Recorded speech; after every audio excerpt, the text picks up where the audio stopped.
She looked me dead in the eye, didn't blink once, and said, "You don't get to question me anymore." Just like that, right over a plate of chicken stir-fry. "My name's Dan. I'm 41. I live in Greenville, South Carolina." And that night, I realized my wife wasn't just annoyed with me. She'd made a decision. I just hadn't caught up to it yet. It started a few weeks back when she joined some online wellness group. At first, I figured it was harmless. She said it was for mindfulness, boundaries, whatever that means. I'd hear her on video calls in the other room, laughing too hard, talking too fast, and walking around with that smug little voice she uses when she thinks she's smarter than everyone in the room. I let it slide. She needed something for herself, right?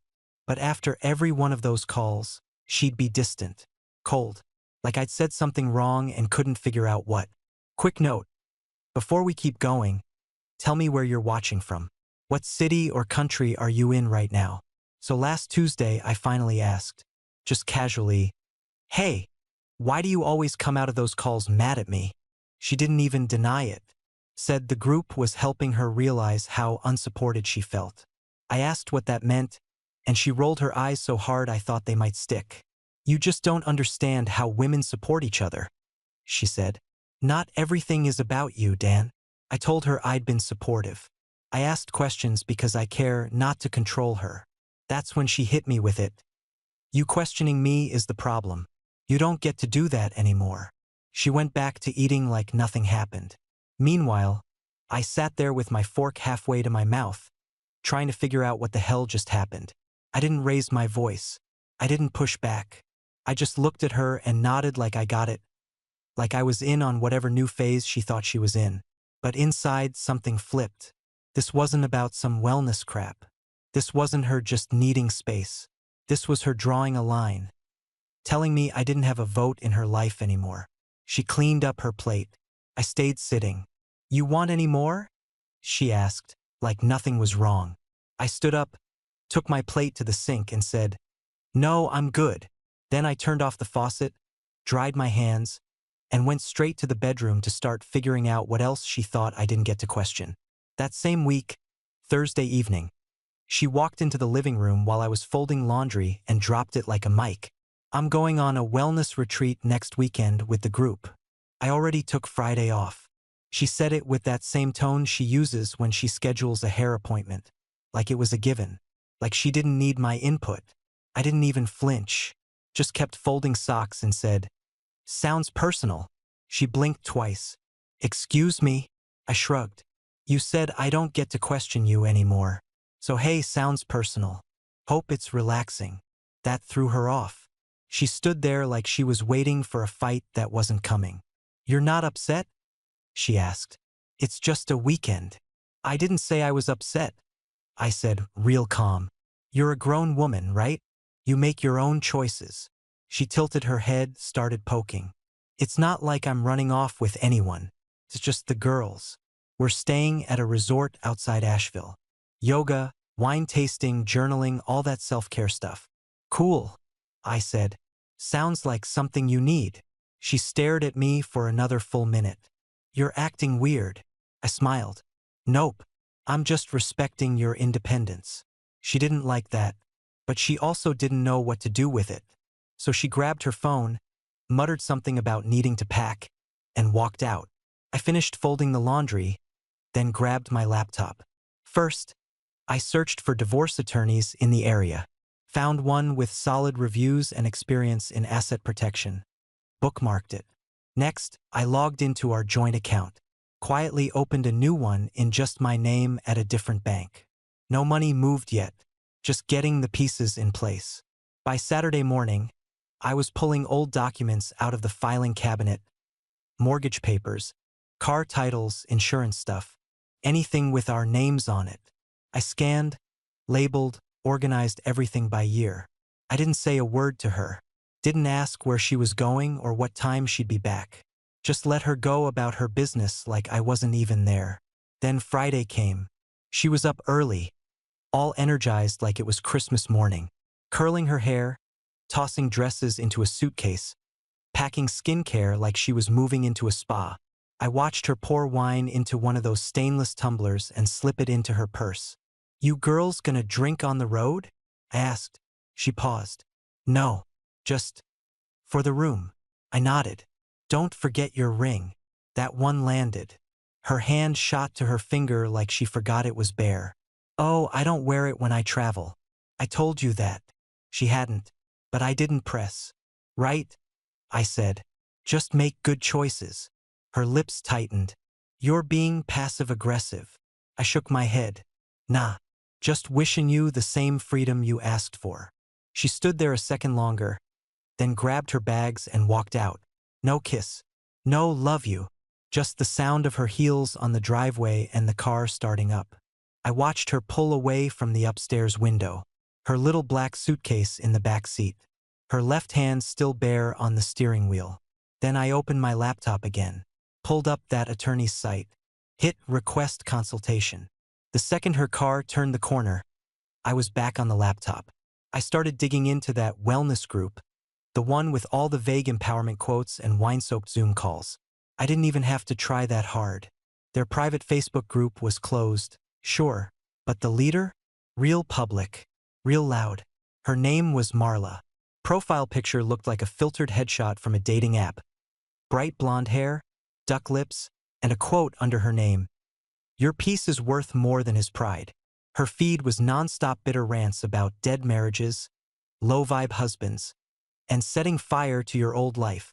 She had a highlight reel of failed relationships and still talked like she was a guru.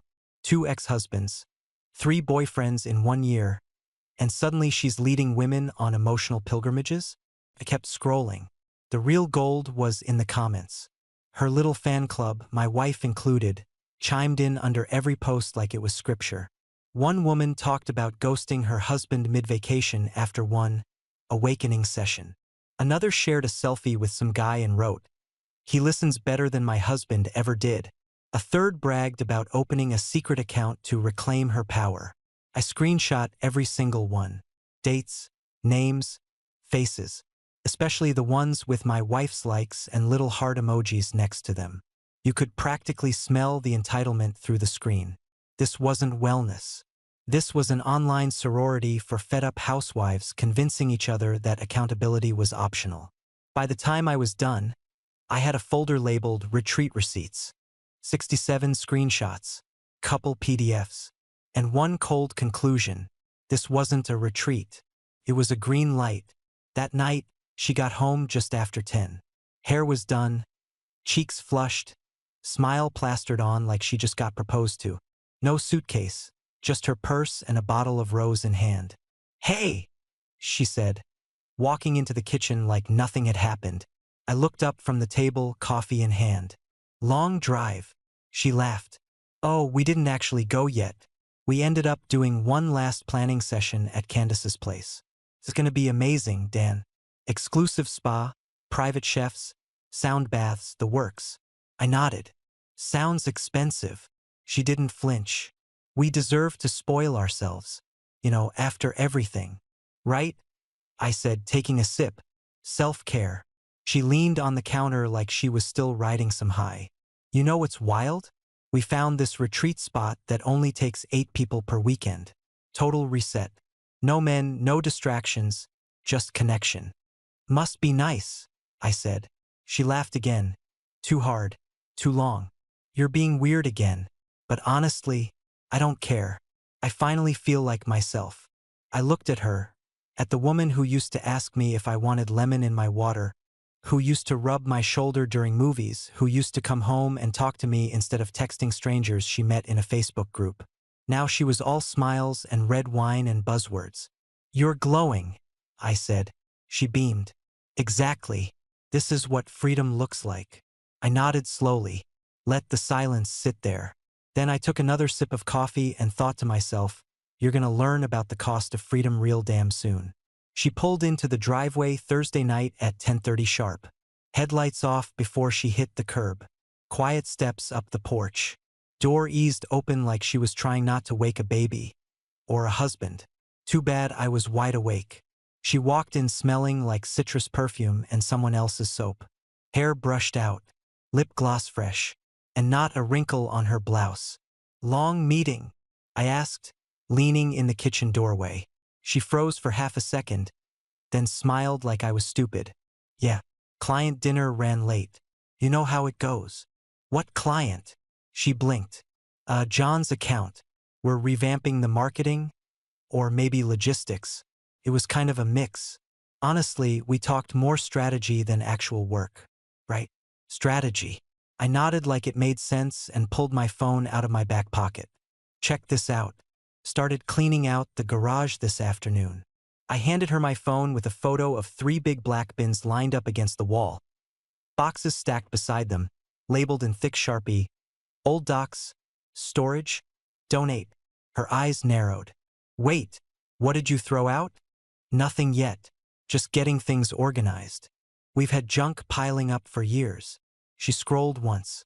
Just, don't toss anything important. I took my phone back. Don't worry, I'm good at knowing what matters. She didn't respond, just gave me a tight nod and headed upstairs like she suddenly remembered how tired she was. I stood there in the hallway watching her go. Bag slung over one shoulder, hair swinging. That wasn't the walk of a woman who just sat through a 3-hour PowerPoint. That was the walk of someone who wasn't planning to be questioned. Not tonight, not ever again. Friday morning. She was all sunshine and sparkle. Up at 6, humming while she made coffee. Bouncing around the bedroom like she was heading off on a second honeymoon. I sat on the edge of the bed lacing up my boots, watching her fold swimsuits and sundresses into her suitcase. You sure you packed enough? I asked. She smirked. It's just 3 days, not a cross-country trip. Still, gotta be prepared. I zipped up my boots. It's a big weekend. Could change everything. She paused mid-fold. What's that supposed to mean? I stood up. Just saying, people learn a lot about themselves when they're off doing personal growth stuff. She gave me a once-over. Why are you talking like that? I smiled. Like what? Her eyes narrowed again, but she didn't push it. Just rolled her eyes and went back to packing. I noticed her ring was still sitting in the jewelry tray on the dresser. I pointed to it. Not bringing that? She didn't even look up. It's a wellness retreat, not a marriage conference. Right? I said. Make good choices. That one landed. She froze for just a beat too long, then zipped her suitcase with a loud RRPPP and said, I'll text you when we get there. Looking forward to it. She lifted her bag, grabbed her purse, and walked downstairs like she was heading toward freedom. I waited until the door shut, then walked into the garage, pulled on a pair of gloves, and started clearing shelf space. Not for her stuff. For mine. Not even an hour after she left, my phone lit up. First one was a photo of 2 wine glasses clinking in front of a fireplace. No caption, just hearts and sparkles. A couple hours later, spa slippers, a salad no one was eating, a group selfie. For women all smiling like they just won the lottery. Off to the side, blurry but clearly visible, were 2 guys at the bar. One of them leaned in close like he knew he belonged in the frame. I didn't react, just saved the image and backed it up. Saturday morning, I got the hot tub pic. Robes open a little too wide, drinks in hand, sunglasses indoors. She added a caption this time. Learning how to really live again, clinking glasses dizzy. I screenshotted that one twice, saved the metadata, then turned off notifications. Around 6 that night, my phone rang from a number I didn't recognize. Area code from North Carolina. I picked up. Hello. A man's voice. Hesitant. Hey, you don't know me, but I figured you should know. Your wife is here at the bar, telling people she's basically divorced. I thought maybe that wasn't true. I stood still in the garage, phone pressed to my ear, staring at the wall. Where's here exactly? Whispering Pines Spa Resort. I'm just a bartender. She's not doing anything crazy, just a lot of talking. Loudly. Thought maybe someone should tell you. I nodded to myself. Thanks for the heads up. He paused. You okay, man? Better than she thinks. I hung up. Didn't call her. Didn't text. Just walked back upstairs, sat at the kitchen table, and started organizing my receipts. Printed copies. Timeline notes. Screenshots arranged by date. Around 10:30 that night, my neighbor Jake sent me a message. Yo man, everything okay? Some weird car's been parked outside your place the past couple hours. Engine off, lights off. Kinda sketchy. I grabbed my keys and stepped outside like I was just grabbing the mail. Sure enough, an older gray sedan was parked across the street. No one visible inside. I walked slow, casual, snapped a quick photo of the plates, and went back inside. Backed it up, added it to the file. If someone was watching the house, I wanted to know who they were working for. Sunday morning, radio silence. No photos, no texts, no good morning, nothing. I poured myself a full cup of coffee and took it outside. Sat on the porch in a hoodie, watching the sun come up, and started making moves. First, I transferred 3 paychecks worth of money out of our joint account into the one she didn't know existed.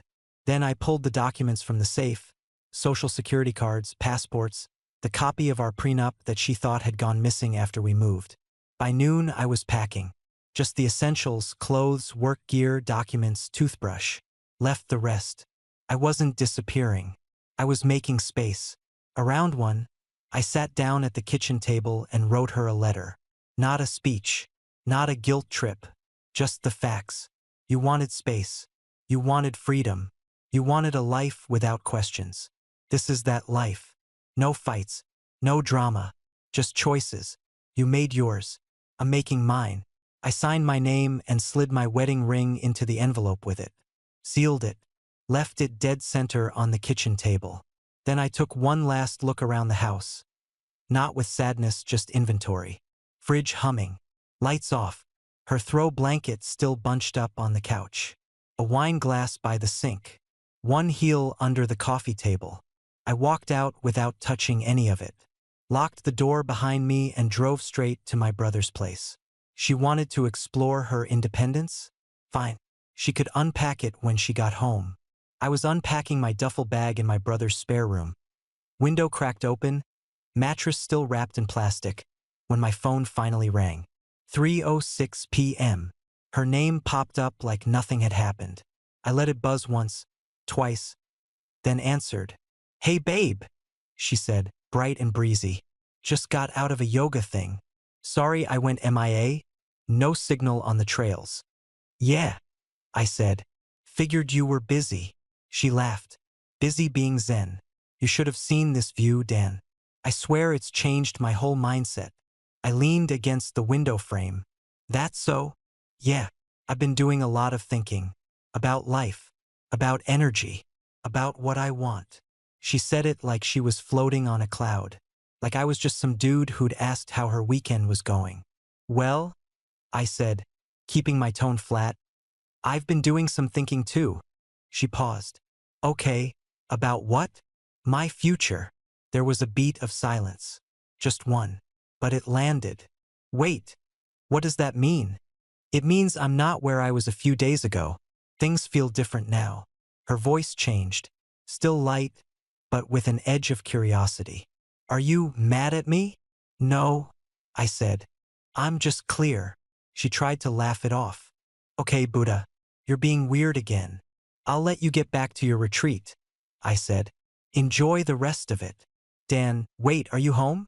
I can call later when I'm back at the cabin. I'm headed out. To where? I'll talk to you soon.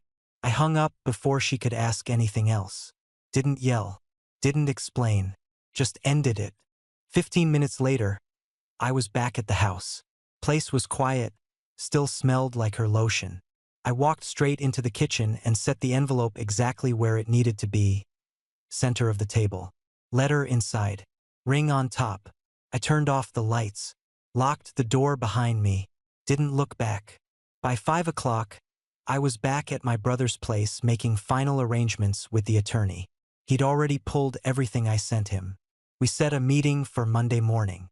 My brother knocked once and slid a cold beer across the table. Done? He asked. Almost. Then the text started. 8:17 p.m. Just got back to the cabin. You okay? 9:01 p.m. Did something happen? You've been quiet all weekend. 9:47 p.m. Why aren't you answering? Dan, this is freaking me out. 10:10 p.m. Call me, please. 10:38 p.m. Where are you? Is everything okay at home? I sat on the edge of the bed, phone in hand, watching them roll in. Same woman who told me I didn't get to question her anymore, now begging for answers. I typed slowly, made sure every word hit the mark. Check the kitchen table. Your independence starts now. Sent. Put the phone face down and closed my eyes. Let her sit with it. By 7:30 Monday morning, I was sitting in the attorney's office with a folder thicker than a church Bible. Every receipt, every screenshot, spa photos, bar photos, wine glass selfies with men blurred in the background, social media posts, her comments, her likes, her heart emojis. The attorney, a guy named Crawford, mid-50s, quiet type, flipped through the stack without saying much. He paused on one of the hot tub pictures. She send this to you directly? Yep. Friday night. He nodded. You're ready to file? Already packed. Already moved. Already done. Then we'll get this rolling today. Before we even started the paperwork, my phone was already going off. Blocked number. Then her number. Then another one, probably a friend's phone. Then another. It buzzed nonstop like she was pressing send with both thumbs, hoping something would break through. I let it ring. Every time. No replies. Not anymore. By 12:30, the petition was signed, notarized, and submitted. Divorce. Filed. Crawford handed me a clean folder with a copy of everything. You handled this well, he said. Not done yet, I told him. At 2:08 that afternoon, my brother texted, she's at your house. Been banging on the door 10 minutes straight. I pulled up 15 minutes later, parked across the street, sat there a second just watching. She was standing on the porch, still in her weekend clothes, wrinkled jumpsuit, sandals, hair in a loose bun, crying, pacing, holding the letter with one hand, her phone in the other. I got out and walked up slow. She turned the second she heard the gravel under my boots. Dan! She ran to me, waving the envelope. What the hell is this? You read it. Are you serious right now? I just got home and saw. This? You leave a letter and vanish like I cheated or something? I didn't say anything. Just looked at her. She kept going. It was a retreat, Dan. We drank wine, we took photos, we vented, that's all. It wasn't whatever you think it was. I pulled my phone out of my pocket, opened the folder, showed her the bartender's text, then the photos, then the screenshot of her telling the group chat she was basically divorced. Her face drained. I was joking, she said. We joke around like that in the group. It doesn't mean anything. I kept swiping.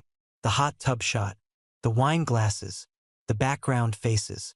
Her friend's comment, finally free, girl. She reached for the phone. I pulled it back. I'm not stupid, I said. You wanted to live your own life, make your own calls. I didn't stop you. Tears were running now. She wiped them with the back of her hand. It was just fun. I never meant for this to happen. I looked her dead in the eye. You swore at dinner I wasn't allowed to question you anymore.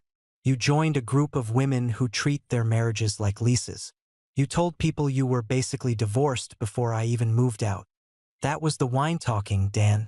I didn't. Her voice cracked. I didn't think it would go this far. Yeah, you didn't think. She went quiet, clutching the letter against her chest like it could save her. I just wanted to feel like me again, she whispered. And now you do, I said. This is the version of you that made those choices. Own it. She stood there in the middle of the porch, shoulders slumped, mascara smudged. I didn't yell. I didn't comfort her. I turned, walked back to my truck, and left her standing there. She asked for independence. I gave it to her. Tuesday morning, I was sipping coffee on the front steps of my brother's house when I saw them roll up, 3 deep, packed into a shiny white Escalade like they were heading to brunch. I recognized all of them from the photos and screenshots. Candace, the loud one with the raspy voice and fake lashes. Trina, the manifesting queen who sold essential oils and posted vague quotes about the universe. And Erica, the divorcee who thought sarcasm was a personality. Candace jumped out first, heels clicking across the driveway like she was storming a courtroom. "Dan!" she shouted, waving her arms. "This is insane. What you're doing to her is sick." I didn't move, just sipped my coffee. Trina flung the passenger door open and chimed in. "You're ruining her life over one fun weekend. She needed that reset." We all did. Erica stayed by the door, arms crossed like she was the calm one, but I could see her jaw clenched tight. I stood up. "So this is what you guys do? Show up to yell at a man for finally doing what his wife asked for?" Candace stepped closer. "She didn't ask for a divorce. She asked for space." "No," I said. "She told me I wasn't allowed to question her. She said her choices were hers alone. That's not space. That's cutting me out." Trina shook her head. "You don't get it. We're helping each other grow. That's what support looks like." I pulled my phone from my back pocket, opened the screenshots. "Really? Growth?" I held it up and scrolled through. Erica trashing her ex-husband on a live video while her kid cried in the background. Trina bragging about calling out sick to meet up with some guy from her DMs. Candace ranting about how men were accessories, not necessities. You call that support? You've been feeding her garbage disguised as freedom. No accountability, no consequences, just whine and ego. Candace stepped up. "Don't you dare talk to us like we're the problem. You don't know what she's been through." "I do know," I snapped, "because I lived it. While you three hyped her up for Instagram likes and told her to choose herself, I was paying bills, cleaning up her messes, and wondering why my wife kept looking at me like I was in her way." That hit. Erica uncrossed her arms. "Okay, Dan, this isn't helpful." "No, what's not helpful is pretending like all this is just harmless fun. You talk big about women's empowerment, but the second responsibility shows up, you play dumb." They looked at each other, their little triangle of denial starting to wobble. Trina shot Candace a look. "You told me she said he was cheating on her." Candace blinked. "That's what she said." Erica scoffed. "God. Maybe if you didn't encourage her to lie about everything." "I didn't tell her to lie," Candace snapped. "I said she should take back control. By saying she's divorced when she's not?" "I didn't say that, Trina did." Trina's mouth dropped open. "Don't drag me into this. I said she needed to be honest with herself." I just stood there, watching their little sisterhood crack like cheap glass. "You gave her the shovel," I said. "But she dug the hole all by herself." Candace looked like she wanted to say something else, but nothing came out. Erica turned back toward the car. "Let's go." Trina followed without another word. Candace lingered for half a second longer, eyes darting, then shook her head like she was the one disappointed. I opened the screen door and stepped inside. "Don't come back," I said, just loud enough for them to hear before I shut it behind me. I watched from the window as they backed out of the driveway, the Escalade swerving a little as they sped off. Felt like something closed right then. Not just a chapter, the whole damn book. 2 days after the driveway meltdown, her sister called. First time in years she'd ever dialed my number. She usually just waved from across the room at holidays like I was an acquaintance, not family. "Dan," she started soft, too soft. "She's a mess." "I figured," I said. "She's not eating. She hasn't left the house. She left the marriage first. This part's just cleanup." She sighed. "She knows she messed up. Can you just maybe talk to her?" "I already did," I said. She wasn't listening. Next morning, she showed up in person. I was at work, just got out of a meeting, and there she was in the lobby, standing like she didn't know if she should cry or throw up. Hair tied back, no makeup, just jeans and a sweater. The retreat glow was gone. She looked older, worn, like reality finally showed up.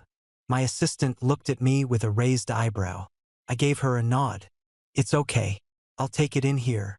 She followed me into the office, arms wrapped around herself like a kid in trouble. "I cut them off," she said before I even sat down. "All of them. The group, the chats. I deleted everything." I leaned back in my chair. "Okay. I've been thinking nonstop, she said. I've barely slept. I was wrong. About all of it. About them. About what I said to you. I stayed quiet. I let them hype me up like I was some queen reclaiming her life, and I wasn't even thinking about what I was destroying. I don't even know why I said half the stuff I said. I just wanted something to feel good. It felt good, didn't it? I asked. Until it didn't. She swallowed hard. I didn't think you'd actually leave. Then you weren't paying attention. She stepped closer. Can we talk? Really talk? Without the anger. There's no anger, I said. Not anymore. Just done. She started crying, the real kind, not performance tears. No mascara. No dramatic pacing. Just quiet sobs while she stood there, barely breathing. I want to fix this, she said. Tell me what to do. I shook my head. You're asking the wrong person. Her eyes searched my face. What does that mean? It means fixing you is your job now. Not mine. She sat down, hands shaking. I know I screwed up, but I still love you, Dan. I do. I was stupid and selfish, and I don't want to lose you. You already did, I said. That didn't happen this week. That's been happening for a while. Every time you listened to them instead of me. Every time you rolled your eyes instead of answering a question. Every time you decided your feelings mattered more than your actions. She put her head in her hands. I don't even recognize who I was. You liked the version of you they built, I said. You just don't like the bill that came with it. She wiped her face and looked up. I'm not making excuses. I'm not blaming anyone else. I own it. All of it. Just, can you forgive me? I already do. She looked shocked. I forgave you the second I walked out. This isn't revenge, I said. It's not punishment. It's just consequence. Then what? That's it? You're just gone. I'm not the guy who keeps coming back after the damage is done. You burned it down. You don't get to ask why the house is gone. She stood slowly, nodding like her legs could barely hold her up. I thought I'd come in here and beg you to try. But now I see. You really meant it. Every word. She paused at the door. Will I ever have a chance again? That's not a question you ask me, I said. That's something you earn. She didn't say anything else. Just walked out, shoulders low, hands stuffed in her pockets like a teenager walking home from detention. I watched her disappear down the hallway. Not angry, not proud, just clear. 3 months later, we sat on opposite sides of a wooden table in family court. She looked nothing like the woman I married, or the woman who walked out with spa brochures and freedom slogans. Now she was pale, quiet, worn thin, hair pulled back too tight, eyes hollow.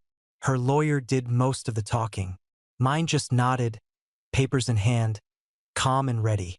Then her lawyer leaned forward and said, We'd like to request a short extension. She's not emotionally prepared to finalize today. I looked at the judge, then straight at her. No, I said. We're ready. She got what she wanted. The judge nodded. Pen hit paper. Just like that, it was done. Out front, she caught up to me on the sidewalk, still holding her copy of the final order like it weighed 100 pounds.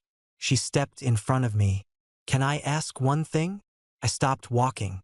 She looked up, voice shaking. Do you think you'll ever respect me again? I stared at her a second before answering. That's up to you now. She didn't reply, just lowered her head and stepped aside. I got in my truck, shut the door, and sat there a minute. Didn't feel like celebration.